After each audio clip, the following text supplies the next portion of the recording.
Welcome, friends, to the Someone Gets Me podcast. I am your host, Dianne A, and I am so delighted that you're here. This podcast was created because I believe there is a visionary leader inside each one of us who is waiting to be seen. In each episode of Someone Gets Me, you will hear useful tips from successful visionaries who will share their stories about how being seen has allowed them to take their vision out into the world with action. How to be heard and understood. Today's episode of Someone Gets Me, friends, is some thoughts about how to actually be heard. Now, as a gifted, twice exceptional woman, I have spent a lot of my life with people not understanding me or not even hearing me, or at least me not thinking they're hearing me, right? And I think you've had those same experiences where you speak and you think it makes sense in your own head, but the response you get doesn't match what you just said, right? And I think it's important that we slow down for a minute and we kind of consider some things here on how we can be heard and feel heard, and how we can be understood more fully by ourselves and by others. So this episode has some ideas and thoughts about that, and some strategies, of course, some actions to take so that we can be heard more easily and more effectively so our relationships improve. Because if we're not feeling heard, then it's hard to have really healthy, good relationships. The two human needs overall are to be loved and be heard. So to be heard and understood is important. Now, a lot of people think that screaming gets you heard more, and that's not necessarily the case. So let's talk about this. There's a difference between listening and being heard. In my world, if somebody listens, then great, they can listen, they can hear what's going on. For me, to be heard means they listen, but they also can feel into it and experience and be part of whatever the topic is. So to be heard means there's a level of understanding, there's a level of connection, if you will, to what is being said, right? What we're listening to. So I notice it when people say, well, I hear you. And really what they're saying, what they're trying to say is they're listening, which is fine. That's great. But to be heard is, for me, for Dianne, is a step deeper. Now, there's a few factors here that I want to cover. One is, if you're the speaker, it matters that you pay attention to who the listener is, whether it's one person or an audience of any size. Who are the listeners? Effective speakers use language that is similar to the audience. So if the audience is speaking in a certain level, then we match that language as close as possible without being fake, right? So in other words, when I am working with people in academia, because I work with people in the university setting a lot, and most of these people have, advanced degrees, I'm going to use different language speaking to a research academic professor type person than I would a 15-year-old, not because there's any difference other than the language set is different.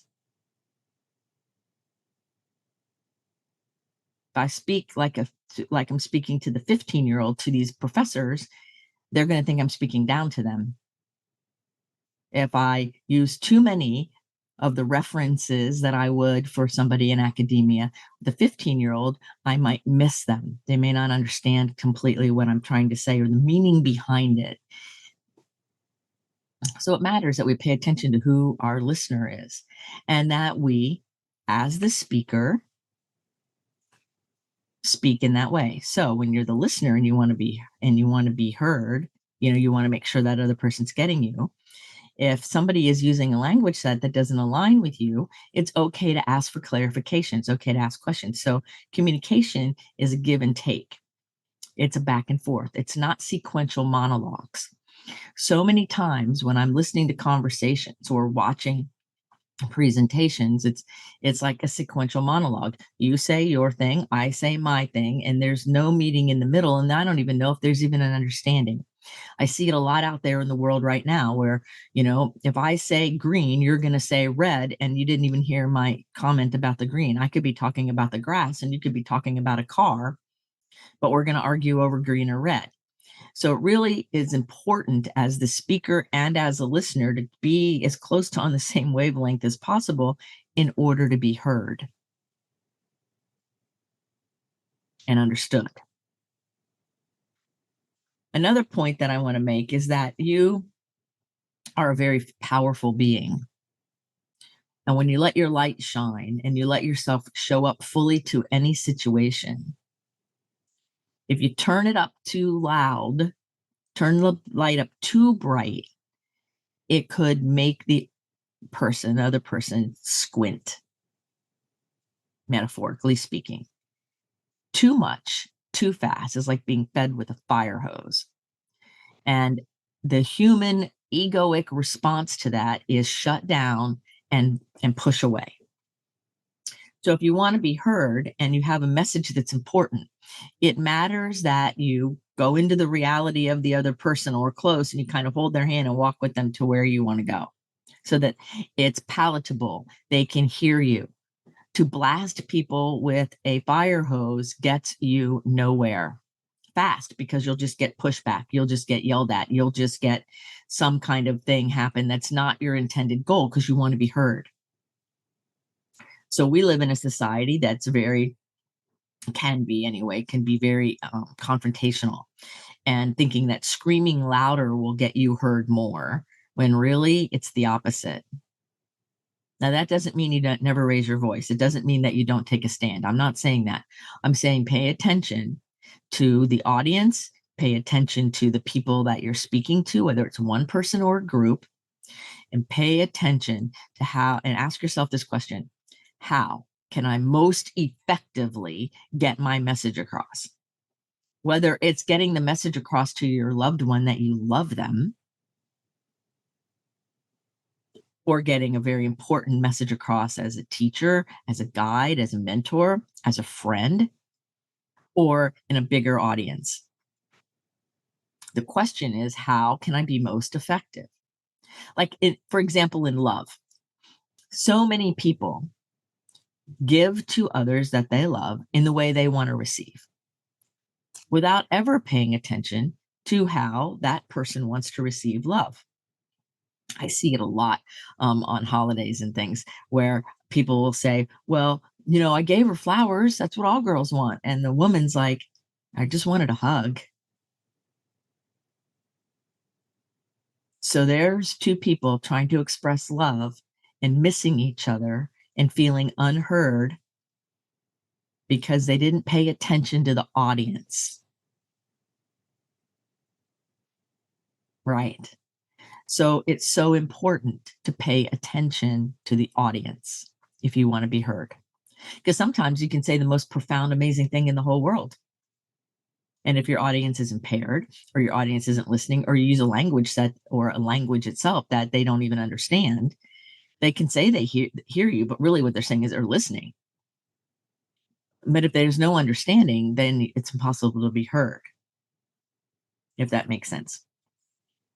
So realize that how you show up into this engagement, into this relationship of whatever kind it is, how you show up matters. If you show up with trepidation and hesitation, but your words have authority and power in them, that mixed message is going to confuse your listener. Same thing if you show up with a ton of energy and your energy doesn't match that. So we want your words, your thoughts, your behavior, your physical being, your energy, all to be aligned. And Henry Ford said, if you think you can or you think you can't, you're right. So it matters how we think, what we believe. So if I believe you're not going to hear me, then you probably won't, because I'm not going to say my message in a way that you can. If I believe that I have the ability to share whatever my idea is with you and you will hear me, then I'm going to be more open and receptive to a way to communicate in an effective manner. It's that simple. But if I don't believe you're going to hear me and all your walls are up,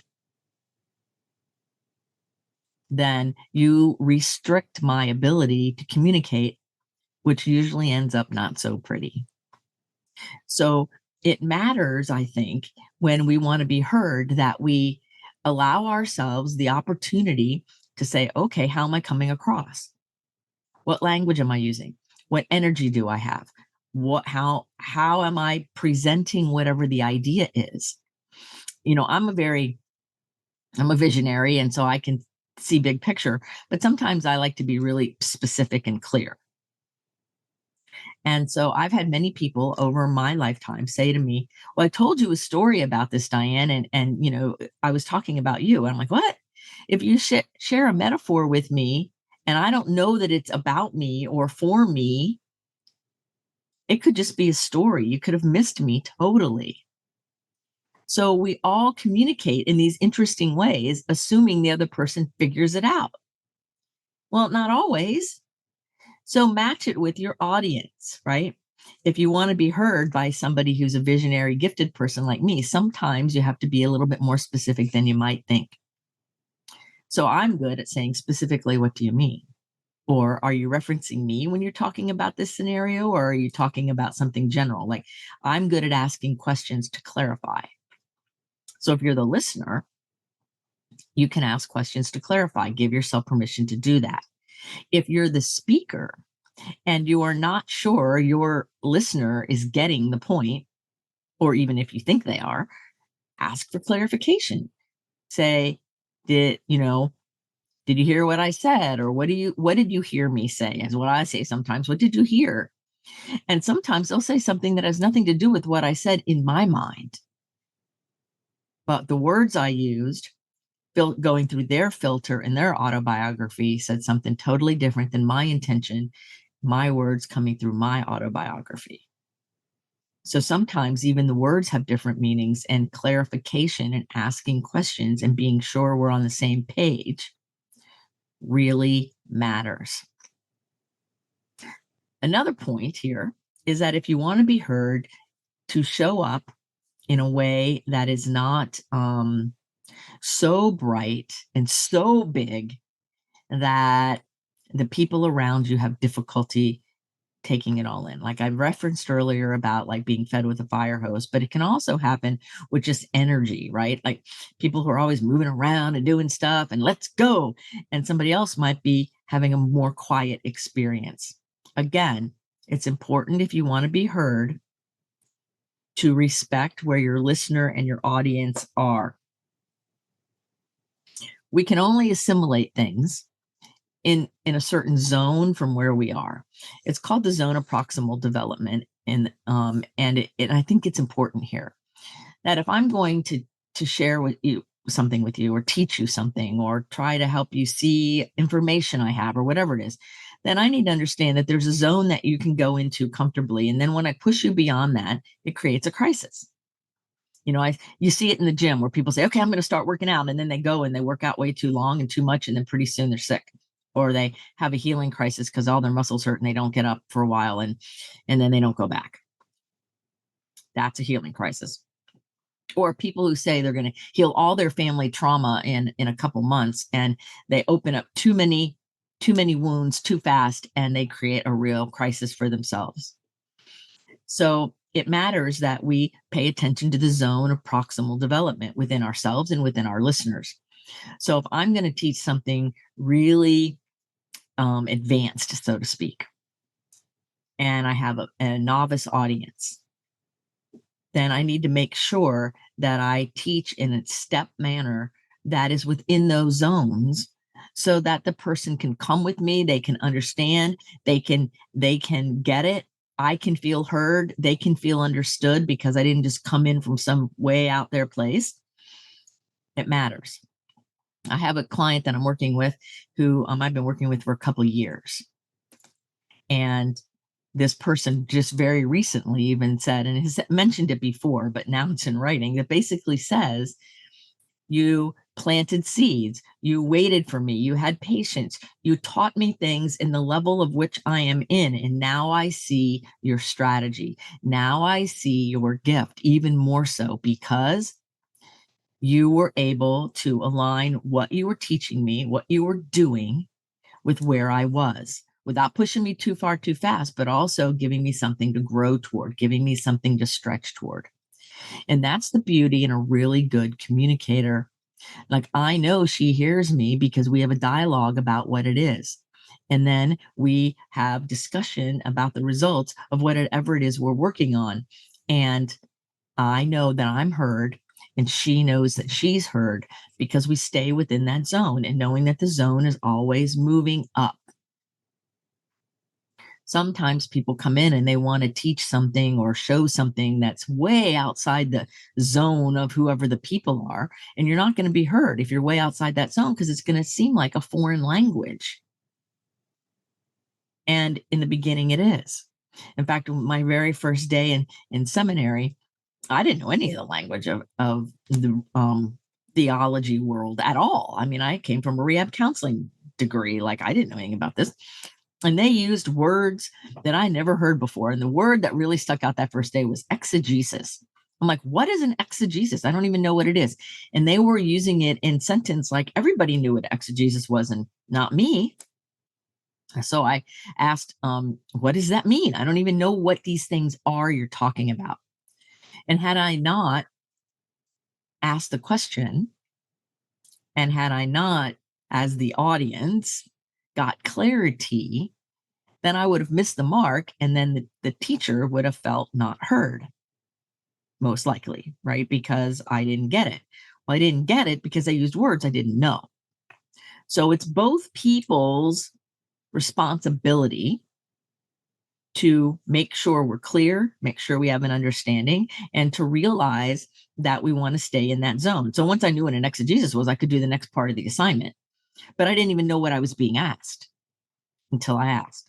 So it's okay to ask questions. It's okay to say, I don't understand. Or will you please say this in another way? Or define this word for me? And then for many times after that, I'd either ask for definitions or I would start looking it up like, what does this all mean? And then now I know what it all means. But I had to learn it. It had to be within my zone of proximal development in order to then be able to do the next step of the journey. So to be heard means we are willing to come out of our own self-centeredness, out of our own ego that's not our amigo, and pay attention to the other, not to our own exclusion, but pay attention to the other. How are they hearing? What are they listening? I was helping some people in the military at one point years ago, and they were like, help us with how to talk to these people in another country. And it wasn't just a language thing. It was like, how do we get our message across? They asked for our help and now they don't want it. And can we get them to take the thing they said they wanted? And I said, well, first of all, think about this. We go in there, we ask them what they want. They tell us ABC, whatever it was. I don't even remember, but it was something. And then you're asking them when their emotions are high.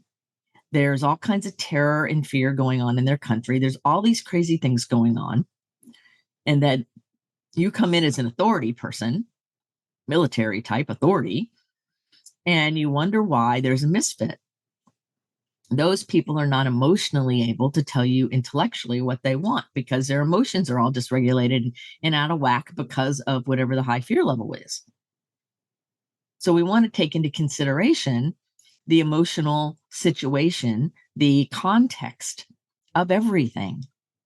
To ask somebody what it is they want for their life when their emotions are triggered and they're in fight, flight, or freeze mode, and there's a lot of high chaos going on, it doesn't make sense to me. They're not able to give you the complete, full answer or even answer you at all. So sometimes it's timing. Sometimes it's realizing that maybe having a different kind of discussion at that particular time works a little bit better. And then you get what it is, your message across, whatever that is. So it really takes being willing to come out of our own rigid way of seeing things when we are engaging with other human beings, as the speaker, as the listener. That our brain tells us that everybody's the same, and then there's those neurodiverse people over there. Well, really, we're all different. We all have different sensory input. We all hear words differently. We all have a different command of whatever language we're using with definitions and nuance and understanding. Then there's idioms. Then there's different ways of using different words. There's how our heart is, whether we're open or closed to whatever the engagement or situation is. Are we defensive because we're afraid? Is our pain level so high that now we're angry and frustrated, or we're diving into depression and grief and can't really hear very much? Not really. There's so many things to take into consideration. If you run in to try to help somebody and they're not able to receive it, you're not going to feel heard. And they're not going to feel heard because you didn't approach them and deal with them and interact with them in their space. So we have to come out of ourselves a little bit and be willing to say, okay, well, where is the listener? Mentally, emotionally, physically, spiritually, where are they? And can they receive the message? And how do I deliver the message in a meaningful, impactful way that serves both of us? So the key is to have all people have a safe trip through your consciousness and ask yourself, is my message and is my demeanor, is my way here in this situation here to serve the greatest good for both of us, for all of us, whatever the scenario is? Am I here for the greatest good? Or am I here to push my own self-centered personal agenda? How's that going to work out, right? Because I don't know about you, but when someone pushes on me, I want to push back. That is the case in all of us. It's like I used to work with people with schizophrenia, and paranoid schizophrenic people can get violent sometimes and push back on you. And I'm like, well, of course, because if you go in and you push on them and try to force them and they're already paranoid and they think you're after them, they're going to push back. That's a normal human response. That's not anything other than that. If somebody pushes on me, I'm going to push back. If somebody pushes on you, you're going to push back. So sometimes the most effective way to communicate things is to come in the back door, or to know that there's a certain level of pushing, but then release the push a little bit so that there's a give and take in order to then get in through the door. There are many more ways to be effective and to be heard and understood than railroading through with our agenda. Now, realize if you're a gifted, overexcitable, talented, highly sensitive person, your presence in your light can be, quote, too much. It can be a lot. You've probably been told that, oh, you're too sensitive. Oh, you're too much. Oh, tone it down. All those things. So realize that I kind of imagine a dimmer switch like on my dining room light turns, and I imagine that dimmer switch. And I go, do I really need to have all the light on full bright for whatever the next thing is? I set my mindset in advance. So when I'm going to the grocery store, I may not be having my light on full all out light. I don't need to. I can have it down a little bit. If I want to have peaceful, quiet conversation with somebody, I don't need to be at 100% full volume.